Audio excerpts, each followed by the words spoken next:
Bro, I had to bring out the killers today, man. Hey, look, my guy, A1 from day one. Love this guy right here. Hey, so we profiling this. Son Goku. He's got the auto burst 3 when he attacks. Take one from your life, then draw one. And then he's draw one, untap one. You know, very typical, but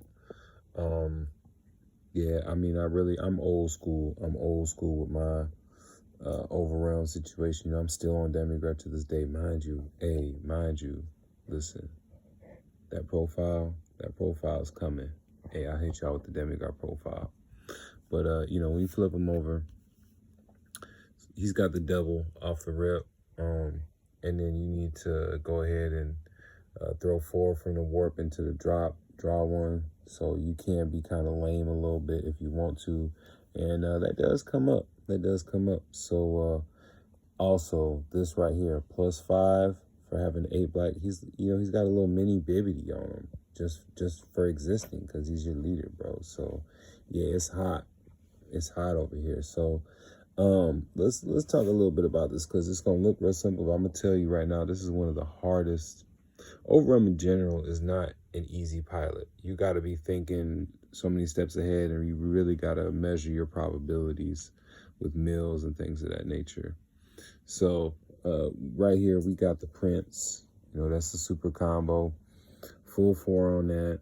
Really, that's just, you know, it is what it is at this point. It's really good because, you know, you kind of get really fat. You know, you almost, people be worried about, with doing a lot of milling, about milling yourself out, but I'd be having a fat bottom deck with a lot of the stuff I bottom deck in this deck, and, you know, he adds to that too, but, yeah, you know, he's the new hotness. This or Bibs, yeah, I want to see more cards. Black doesn't draw a lot of cards, and that's partially why I run with him over Vegeks, as he has that self-awakening on the front, sees more cards off his life and the like. So, you know, then we run the full Vegeks package. So, boom, right here. You know what it is. You know what it is. These guys should be very familiar to you by now. All the free plays. We run the full 4. Just because, why not? You're on part of the thing here, right? The advantage of this, because I'm gonna tell y'all, playing black for a very long time, all right, is you don't draw a lot of cards in black. Okay, so this is just pure advantage. Okay, I understand that, like, you want to play little games with overrealm, this, that, and the third, woo overrealm, you lose your tempo, right? Because they go away at end of turn. So this kind of helps you get something, build a board, build some tempo. So, I mean, for the foreseeable future, till we get some more black support, you gotta, you know, with the black sand tag, I just don't see, you just run it. Just run the Vegeks package. It's, you know, it's fixing a big problem that the color has. So, we roll over here to our overrealms. That's row 2. So, full 4 on him, getting the mill, getting the crit. Really helps them stay in our lane with, you know, the being kind of similar hand size. So it's kind of like Gohan in a way, reboot Gohan, where the more you simplify the game state, the better the leader gets. You know, we're a double strike leader, so we have chunky leader swings. So the more we can simplify the state, the crit, all of that, it just really helps out. So this is our negate. This is just run 4 of it. You know, if you in black, bro, I don't see why not. Come on, guys. Come on. Hey, look at my man. Hey, Wakanda forever. You feel me? Hey, if you a black, if you a black, hey, Wakanda with it. All right? Bardock holding it down. Okay. So helps us see more cards. Overrun 2 is good. I've been looking at that new Goten from the draft box, but I think what helps me, I tier, just like I tier SCRs off of, do you have deflect? Do you come off an activate main and have an effect regardless of what happens in the game state? I tier overrealm's the same. So since her overrealm is an ETB and not an attack, and also she's an overall tomb and not 3, I think I'm gonna end up sticking with her over that new Goten from the draft box. I might test with him a little bit. I might split a ratio up a little bit. I like 4 on it just because, you know, we're milling ourselves out. We gonna get to how. Y'all probably already know how, but we milling ourselves out. And you know, if you want to see cards, you need to run them probably at 4. Otherwise, you're just gonna mill him away or never see him or something. So it is what it is there. Bardock, you know, he busted. He busted. You know what's up with him. This is probably, I mean, I wouldn't say the new Demigod is a boss monster. So this is probably the best boss monster you have in black. That's just a generic good boss monster, man. Like, hey, just, you know, the Warp 2, it's an ETB trigger on them. You know, it's worth tapping out for with the 30K duel, you know, and honorary overrealm right here. We all know my man Belmont, a honorary overrealm. So down to the bottom row, this is a real simple profile. So Majin Buu, this is how we're milling ourselves. So we have the trade-off in this deck, right? Of, okay, Vegeks gets mills for free. He does not. He gets a little burst 3 on the front, which is cool and cute. But, you know, he's not milling a whole 5 for nothing, right? So we gotta use this. But this isn't a bad situation because, listen, man. Hey, it's one thing to build the Vegeks board and hit the God Mill in Vegeks. It's another thing to hit the Vegeks board and hit the God Mill off of Vegeks when you're doing a 15, 30, 35 off a 30K double for 1 mana off your leader. Bro, like I understand, you know, all leaders are 15, right? But 35 double off your leader and then mill the God board? Come on. Come on. It's a whole different level of pressure. It's a whole different level of pressure. You know what I mean, people, I'm watching them drop their hands, bro. Going down to nothing in hand. It comboing out from nowhere.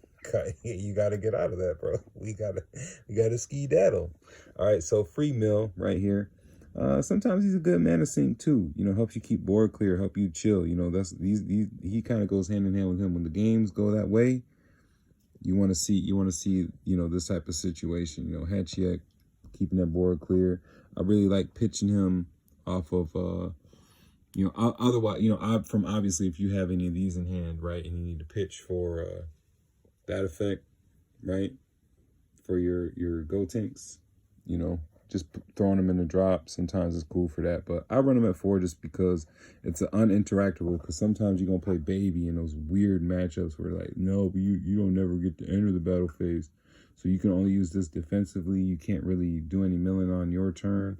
Well, this gives you an opportunity to always mill on your turn for nothing. So really, really good situation here. Beers. So one of the other benefits with this leader, like I said, we're trying to maximize on maintaining tempo on black. So Beers helps you maintain tempo on black because you got this as a trigger for it and you have this as a trigger for it. So I run into full 4. Might be a bit much, but I don't really have any odd one-ofs I want to throw in. Everything else I have at 4. There's no consistency I really want to up. So, I mean, I'm not going to lie. Like, I've had him at 4 clunk my hand up because he's basically got unique. But at the same time, like, I don't mind having him at 4 because also, you know, the hand control matchup, you know, it'll just be chilling there. You know, they'll pop the one because, you know, green as always, they just get random pops out of nowhere. And so they'll pop one and then I have to drop another because, you know, they coming to hate on my hand, what little hand I got because I'm in black, you know. But, you know, he comes in clutch. It's fine. I say if I wanted to switch something up, maybe I go to 2 of him, 3 of him. But I don't really need him. That's the thing. I don't really need him as much because I'm swinging big doubles off of him. But yeah, I mean, you know, jump is always clutch. Jump is always clutch. So we do keep the one right here. But this is the lineup, man. It seems really simple, but this is really tough. You know, it's one of the things you got to get a sense for. And it's really like, you know, I like to do really detailed explanations and breakdowns, but it's real simple combos that you got to, you know, think ahead on and really calculate what's going on with your drop, what's going on with, okay, how many of these are in your drop, how many cards are probably in your deck, you know. You got to calculate your mills a little more so than like Vegeks, like, hey, just do it. So whereas I would say with Vegeks, like the floor is down here and the ceiling's up here, I would say with Goku, the floor is up here, right? And then the ceiling is just a little higher. I think the ceiling is a little higher on this leader, which it's kind of one of them things where, you know, look at like Dragon Ball Fighters, right? Everybody played Bardock because he's easy, you know. Ease does affect tiering. If it's an easy thing to play and people get real comfortable with it, which I'm not knocking, I'm just saying it's boring for me. And in my head, I see a higher ceiling, right? When you throwing 35 doubles for one energy, milling the guy board, right? You know, so it just, for me, it's a higher ceiling when you got that pressure coming behind it. But it's a different thing, you know. We'll see. I think Vegeks will, in my opinion, be stronger when Black gets more interaction, more of an ability to gain value off of just sitting and chilling. He kind of does it really well as it stands because all his mills are all activate main, you know. So it does, you know, he's kind of got that going for him right now. But I love, you know, not being color locked, being able to play these Beerus's and, you know, things of that nature, you know, the Bell mod, you know, being able to go off with that and the big chunky double. So, you know, it seems simple, but it's kind of one of the things where, you know, you got to make it work for you. It's a big, you know, it's a nice tool that's there for you, this leader right here. So just want to profile this out for you today. I know that there's been a little bit of debate, but I'm just saying, from a long time overrun player, like, you can't, unless you, Demigrat is the only leader that you can really stack overruns with that are like more aggressive type of overwhelms. You need your overwhelms to give you some type of value out of your overwhelms when you doing all that, because, you know, it's, you know, I mean, this is crazy right here because it's a 25. So this is good for like coming in and going out, right? For what it is. This is good for coming in, cycle a card, even if you're not pitching a Beerus off it. You know what I'm saying? You didn't pay nothing. You just threw 2 cards out of your drop into the warp and you just cycled. Same thing here, you know, 4 cards, cycle 2. That's why you see this card so much in so many lists, because this is a strong overwhelm, you know. But doing like, oh, I'm gonna jam pack it full of, you know, if you were to replace all these with like some type of overwhelm toolbox, you don't have, you know, you don't have wormhole to like stack that value. So you gotta have one really strong effect that turn, right? This is one really strong effect for the turn. This, in the context of milling all this is one really strong effect for the turn.